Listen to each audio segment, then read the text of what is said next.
दर्शकों को Radhe Radhe. Welcome to you my channel Sanatan Bhakti Parivar. भाइयों, आप बहुत खुशी की बात है कि नई साल प्रारंभ हो चुकी है, तो हमारी तरफ से आप सभी लोगों को नई साल की बहुत बहुत बधाई। और शीतलहर का भी बहुत ज़्यादा प्रभाव है, तो आज बहुत ही प्रसन्नता की बात है क्योंकि आज हम अभी तक आप सभी लोग भजन कीर्तन की वीडियो परमानेंट देख रहे थे डेली, और आज से हम दोबारा पूज्य महाराज श्री की वाणी की ओर चलेंगे वापस। जो आश्रम में भजन कीर्तन चल रहा है अभी तक आप वो सुन रहे थे, अब हम फिर से महाराज जी की वाणी सुनेंगे। तो आज हम प्रश्न तो बहुत पहले के डले हुए थे, और आज हम एक प्रश्न का निवारण करने वाले हैं। इनका प्रश्न बहुत पहली बार आया है, कृपया ध्यान से सुने। ये कोई दीपक वर्मा जी हैं। इनका प्रश्न है, श्रीमान जी, मेरा कहना यह है कि आप गणेश जी की, सरस्वती जी, हनुमान जी और बिहारी जी, इन सभी की पूजा करते हो, पर सभी लोग कहते हैं कि एक भगवान की पूजा करनी चाहिए, तो क्या सही बात है, बताएं। तो इन्होंने महाराज जी से प्रश्न किया है। कुछ लोग कहते हैं कि, कुछ संत महात्मा कहते हैं कि एक लोगों की पूजा करो, और कुछ लोग कहते हैं कि सभी लोगों की पूजा करो। तो इन सब में से सही क्या है? तो चलते हैं महाराज जी के मुखारबिंद की ओर। हाँ, और इनका एक प्रश्न और है जिसमें इन्होंने पूछा है एकादशी और चौदस में अंतर क्या है। तो चलते हैं महाराज जी की ओर और इस प्रश्न का हल जानने की प्रयास करते हैं। हे कृष्ण करुणा सिंधो दीनबंधो जगतपते, गोपेशु गोपिका कांत राधा कांत नमस्तुते। ओम श्री राधा कृष्णाभ्याम नमः। आपके सभी सनातन भक्ति परिवार के दर्शकों को बहुत बहुत धन्यवाद, जो लगातार आप लोग देख रहे हैं इस चैनल को और हमारे वाणी को सुन भी रहे हैं। आज का जो प्रसंग है वो बहुत ही अद्भुत है। प्रश्न किया गया है कोई दीपक वर्मा जी ने कि महाराज, आप सबकी पूजा करते हैं, लेकिन आप बताते हैं या बड़े बड़े संत महापुरुष बताते हैं, जो भी प्रश्न आया है कि एक भगवान की पूजा करना चाहिए, तो मैं उत्तर विस्तार से दूंगा, लेकिन मैं आपसे कहना चाहता हूं, पहले इसको समझो कि भगवान की मैं एक ही को तो पूजा करता हूं, मैं कहाँ कई भगवानों की पूजा करता हूं। अब आप कहेंगे कैसे नहीं, आप गणेश जी, तो गणेश जी भगवान थोड़ी नहीं है। हम लोग कह देते हैं बोलो गणेश भगवान की जय, ऐसे तो हम लोग अपने माता पिता की भी जय बोलते हैं। तो माता पिता भगवान थोड़ी नहीं है, माता पिता को तो भी किसी ने बनाया है ना। तो भाव हमारा समझिएगा, भगवान एक है, एको ब्रह्म द्वितीयो नास्ति, केवल एक भगवान है। अब उसको किस रूप में आप समझ रहे, वो विषय तुम्हारा पर्सनल है। और रही बात दीपक जी, देखो मैं बताना चाहूँगा कि हम यहाँ से कम समय में बहुत कुछ नहीं दे सकते हैं। कहते हैं उस भगवान को जानने के लिए, उस परमपिता परमात्मा को जानने के लिए, उस ब्रह्म को जानने के लिए लोगों का पूरा पूरा जीवन चला जाता है। तो हम 10-15 मिनट के वीडियो में बहुत कुछ नहीं बता सकते। सिर्फ ये कहना चाहते हैं भगवान एक है। वो कौन है मैं नहीं कह सकता हूँ कि आप कृष्ण जी के रूप में मानो। अब आपके गुरुजनों ने क्या बताया हो वो विषय अलग है, लेकिन यदि मेरे हृदय की बात पूछी जाए तो मेरे तो आधार राधा रानी के चरणारविंदु, राधा रानी भगवान श्री कृष्ण जी, यही मेरे जीवन के आधार हैं। मैं अपनी दृष्टि से, शास्त्रों की दृष्टि से, संत महापुरुषों की दृष्टि से यदि देखूं तो सीता राम जी और राधे श्याम जी में कोई विशेष अंतर नहीं है, शक्ति एक है। जैसे कोई एक पुरुष है, अपनी पत्नी के लिए उसका स्वरूप दूसरा होता है, बेटे के प्रति दूसरा स्वरूप होता है, यानी कि सभी के अलग अलग भाव होते हैं। भगवान श्री राम जी और राम कृष्ण जी में हम कोई भेद नहीं समझते हैं। अब रही बात आप लोगों ने जो जिज्ञासा रखी है, अच्छा ये आपकी जिज्ञासा अकेले नहीं है, ऐसी ना जाने लोगों कितने लोगों की जिज्ञासाएं हैं कि एक भगवान की पूजा करना चाहिए। तो सुने, भगवान एक है। भगवान के द्वारा बनाई हुई संपूर्ण सृष्टि में बहुत से देवी देवता हैं। जैसे आपने सुना होगा कि भगवान श्री कृष्ण के रोम रोम में करोड़ों ब्रह्मांड होते हैं। तो क्यों? तो एक ब्रह्मांड में एक ब्रह्मा विष्णु महेश होते हैं, लक्ष्मी होती हैं, महालक्ष्मी होती हैं, माँ काली होती हैं, गणेश जी होते हैं, या उनकी जैसी जो व्यवस्थाएं हैं। हम लोग भगवान की बारे में बहुत कुछ नहीं कह सकते हैं। तो हम अगर मेरी चर्चा की जाए, जो आपने बताया कि सभी को मानते हैं, तो देखो मैं श्री गणेश जी को उनकी भी पूजा पाठ करता हूँ, पाठ तो नहीं कह सकता हूँ, उनकी भी पूजा करता हूँ। मैं अनंत बलवंत श्री हनुमान जी महाराज की भी जो भी हो सकती है पूजा करता हूँ। मैं स्वर की देवी विद्या के प्रदान करने वाले ऐसी माँ सरस्वती को भी प्रणाम करता हूँ। मैं माँ लक्ष्मी को भी प्रणाम करता हूँ, मैं कुबेर जी को भी प्रणाम करता हूँ। क्यों? क्योंकि इनको जो बनाया है, इनको जो अधिकार दिए हैं, वो मेरे कृष्ण भगवान ने ही तो दिए हैं, उन्हीं ने तो दिए हैं। तो बताइए, अब जैसे इसको सब बात खत्म करो, एक नया मेरा प्रसंग समझो। जैसे कोई एक मुकेश नाम का कोई व्यक्ति है, वो घर में मालिक है, उसके 4 बेटे हैं, उसकी पत्नी है, बेटों की शादियां हो चुकी, बहुएं हैं, संतानें हैं। मुकेश नाम का कोई व्यक्ति है। अच्छा, हम उस घर के मुख्य व्यक्ति मुकेश से यदि बात करें और बच्चों से संबंध न रखें, तो क्या बताइए उस घर में हमारा आदर होगा? नहीं होगा। यदि मुकेश से ही प्रेम करें और उसके घर के बच्चों से हम नफरत करें, तो क्या मुकेश मुझको प्रेम करेंगे? वो कहेगा अच्छा हमसे तो प्रेम मानता है, लेकिन हमारे बच्चों से ये गालियां देता है, या मेरे बच्चों को समझता नहीं है। तो कहने का भाव, ये सारे जितने देवी देवता हैं, सभी देवी देवता ये भगवान के ही बनाए हुए इस संसार में सृष्टि को संतुलन बनाए रखने के लिए व्यवस्था की गई है। इसलिए सबको सम्मान देना, सभी की पूजा करना, ये मेरा परम कर्तव्य नहीं बल्कि आपका भी परम कर्तव्य है। हाँ, लेकिन अब तुम सोचो, जैसे गणेश जी हमारे विघ्न हरण करता है, प्रथम पूजनीय हैं, भगवान श्री कृष्ण जी ने ही उनको प्रथम पूजित घोषित किया है, तो राम जी ने भी किया है। तो इसका मतलब ये नहीं कि हम उनको प्रथम पूजन करने के बाद हम किसी की मतलब भगवान को भूल जाएं, ऐसा नहीं है।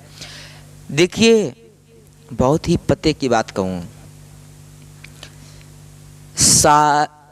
सारे देवी देवताओं की, सारे मतलब संपूर्ण देवी देवताओं की पूजा करने का जो फल है, समस्त तीर्थों में भ्रमण करने का जो फल है, गंगा यमुना कावेरी जैसी पवित्र नदियों का जो फल है,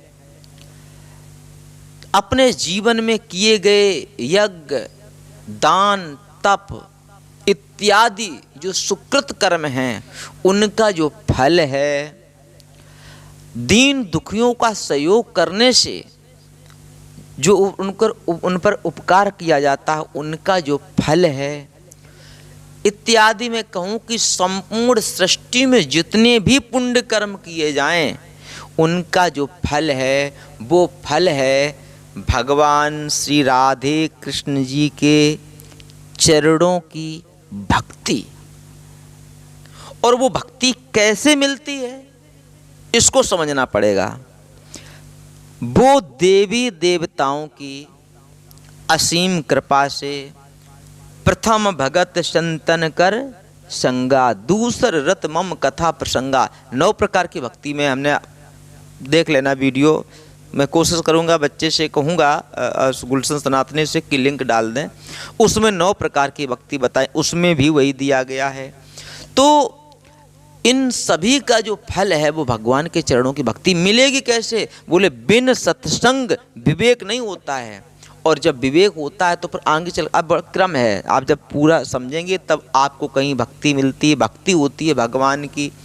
तो हमारे कहने का भाव कि भक्ति यदि चाहिए है परमपिता परमात्मा की, तो आपको अपने माता पिता की भी, अपने पितृगणों की भी, अपने जो ग्राम देवी देवता, स्थान देवता हैं, आपके कुल देवता हैं, उनका भी सहयोग लेना पड़ेगा। और जो गणेश जी जैसे प्रधान देवता हैं,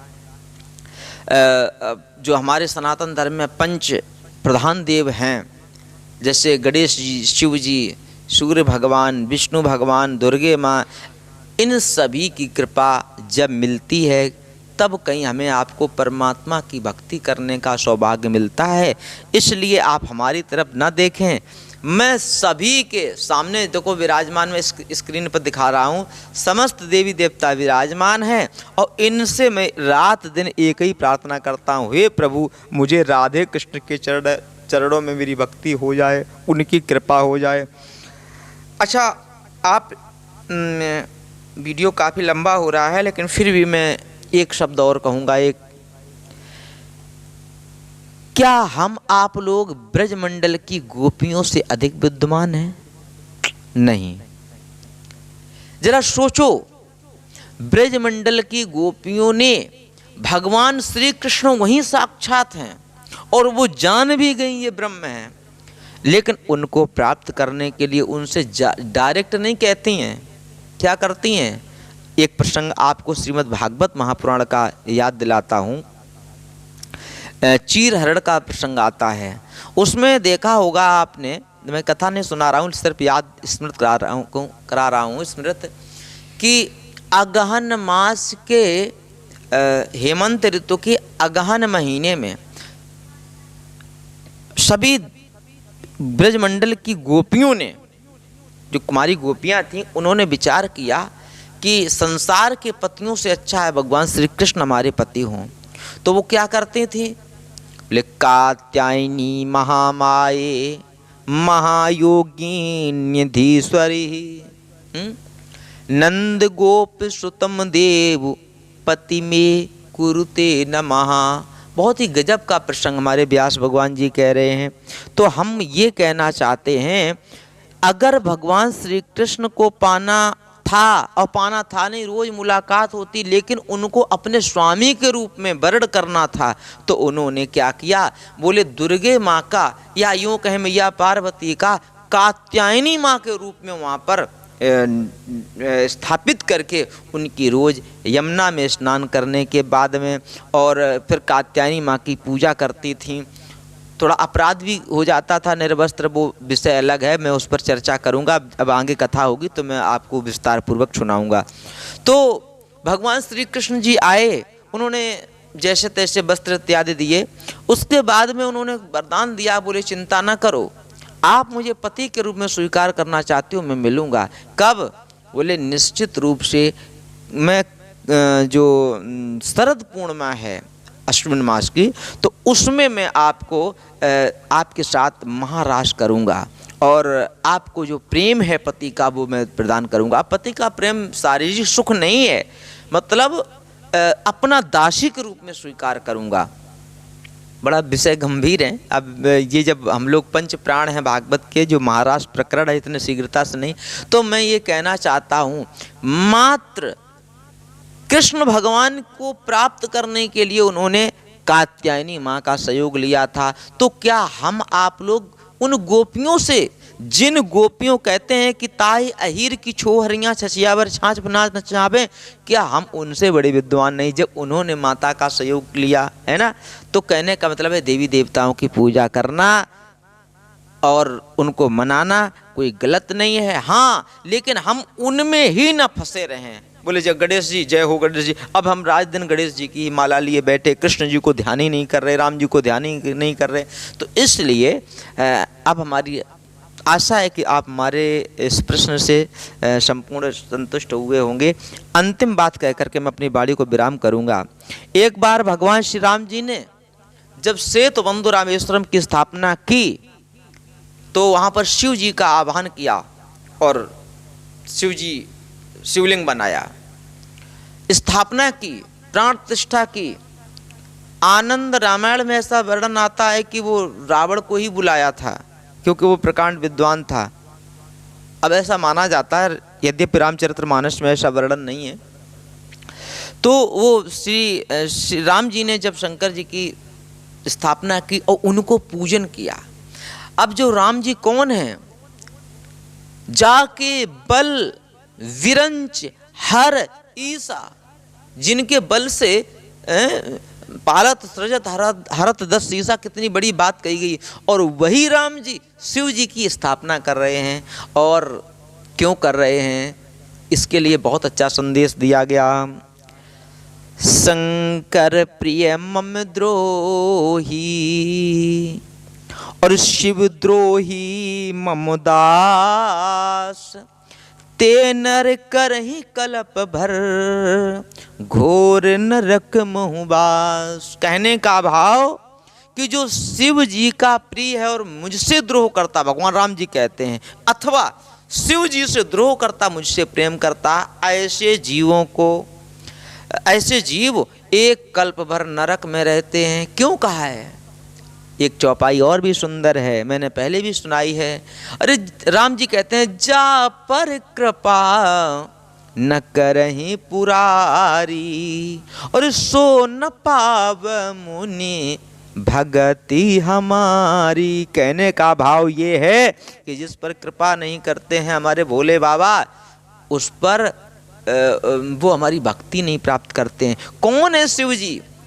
वो हैं अच्छा एक बात कहूँ, शास्त्रों का ऐसा मत है, बड़े बड़े सिद्ध जनों का ये मत है कि इस धरती के सबसे बड़े अगर वैष्णव कोई हैं, परम पिता परमात्मा के करीबी कोई हैं, तो वो हैं शिव जी, जो निरंतर उनके नाम का जाप करते, जिनके मानस सरोवर में हमेशा राम रूपी, कृष्ण रूपी हंस। अब आप कहेंगे वो नहीं केवल राम रूपी ही नहीं, सुनिए, अब मैं जब वृंदावन के साथ ठाकुर जी जो हैं उनकी जो मैं प्राकट महिमा बताऊंगा, उसमें बताऊंगा आपको कि अंतःकरण में कृष्ण जी ही निवास करते थे, श्री शिव जी के। तो इसलिए मैं आप सभी से निवेदन करूंगा कि आप इन चक्करों में न पड़ें, केवल श्री राम जी अथवा श्री कृष्ण जी के चरणों की भक्ति करें, सभी देवी देवताओं को भी नमस्कार करें। और जो लोग समाज में कुछ जो संस्थाएं चला करके ऐसे लोगों को भ्रमित करते हैं, ऐसे लोगों से दूर रहें। क्यों? भगवान की भक्ति का जो फल है वो भगवान से भगवत साक्षात्कार है, और वो जो लोग ज्ञान देते हैं ना, उनको अभी साक्षात्कार नहीं हुआ है। वो ज्ञान हो सकता है अपनी निजी पुस्तकों को, जो अपनी खुद की पुस्तकें बनाई हैं उनके धर्म संप्रदायों ने, तो उन्होंने अपना वर्णन किया हो, लेकिन नहीं, जो हमारे वेदों की वाणी है, जो शास्त्रों की वाणी है। अच्छा, लोग कुछ शास्त्रों से भी अपने अपने मतलब की बात छांट लेते हैं, मैं उनकी बात नहीं करूँगा, लेकिन जो सार है वो यही है, भगवान श्री राम जी की और कृष्ण जी के चरणों की आराधना करके अपने आप को ब्रह्ममय कर लेना। आशा है कि जानकारी अच्छी लगी होगी। और शेष भैया, मैं तो अज्ञानी पुरुष हूँ, मैं कुछ जानता नहीं हूँ, जैसा संतों का प्रसाद मैंने दिया। और हाँ, एक प्रश्न और क्या बताया था, एकादशी और चौदस क्या है अंतर? भैया कोई अंतर नहीं है, एकादशी और चौदस में कोई अंतर नहीं। क्या है? जैसे हम आपसे पूछें कि सोमवार और बुधवार में अंतर क्या है? अरे भैया दिन एक जैसे हैं। क्या है कि सोमवार काल गणना के आधार पर हम लोग समय को कैसे पहचान सकें, समय को हम कैसे गिन सके, इसलिए प्रतिपदा से लेकर के द्वितीया, तृतीया, चतुर्थी, पंचमी लेकर के एकादशी, द्वादशी और लास्ट में अमावस्या या पूर्णिमा तक जाता है, तो काल गणना है। हाँ, ये प्रश्न लेकिन जो किया जा रहा है इसमें कुछ हमें भिन्नता लग रही है। एकादशी ही क्यों कहा, दसवीं क्यों नहीं कहा, चौदस ही क्यों कहा, तेरस क्यों नहीं कहा, त्रयोदशी क्यों नहीं कही? इसका मतलब ऐसा है कि कहीं हो सकता उपवास से मतलब होता हो। तो मैं बात बता दूं, केवल संपूर्ण शास्त्रों की बात करूं तो केवल एकादशी और पूर्णिमा ही विशेष हैं। कुछ लोग पूर्णमासी के दिन व्रत रहते हैं, कुछ लोग एकादशी कर रहते हैं। एकादशी व्रत क्यों किया जाता है, क्यों रखना चाहिए, इसका विस्तार पूर्वक वर्णन यदि प्राप्त करना है तो उसका अलग से वीडियो देख लेना। मैंने इसी चैनल पर, इसी जो सनातन भक्ति परिवार है, चैनल तो और भी है हमारे, लेकिन इस चैनल पर मैंने जो बोला था तो उसका लिंक डिस्क्रिप्शन में डलवा दिया जाएगा, तो उसको देख लेना। और चौदस क्या है, जैसे आपने देखा होगा कोई त्रयोदशी को मनाता है, कोई चौदस को मनाता है, कोई अन्य तिथियों को, वो अपनी अपनी उनकी निज संप्रदायों की अपना अपना पंथ है, जो भी उनका हो, हम उनके बारे में कुछ नहीं कह सकते। लेकिन एकादशी के दिन कभी भी अन्न नहीं ग्रहण करना चाहिए, क्योंकि यदि अन्न ग्रहण किया जाता तो हम लोग पाप ही भक्षण करते, इसलिए। और वैसा काल गणना में कोई अंतर नहीं है। ठीक है, सभी भक्तों को राधे राधे। फिर मिलते हैं पुनः एक नए वीडियो में। राधे राधे। बहुत बहुत धन्यवाद। तो जैसा कि आप सभी लोगों ने देखा कि महाराज जी ने कितना अच्छा उत्तर दिया इसका। महाराज जी ने बताया एक भगवान की मतलब पूजा सभी की करो, लेकिन एक भगवान पे अपनी सच्ची निष्ठा रखो, मतलब उनको आराध्य मानो, या फिर जैसे श्री बांके बिहारी जी, राधा कृष्ण भगवान जी, या फिर श्री राम भगवान जी, या फिर शंकर भगवान, किसी एक भगवान को मतलब आराध्य बना के चलो, लेकिन पूजा सबकी करो। तो आशा है कि आपको ये वीडियो अच्छी लगी होगी। अगर ये वीडियो अच्छा लगा हो तो इस वीडियो को लाइक, कमेंट, शेयर करना ना भूले, और ऐसी ही वीडियो और पाने के लिए हमारे सनातन भक्ति परिवार चैनल को सब्सक्राइब करें। जय श्री राधे, जय श्री कृष्णा।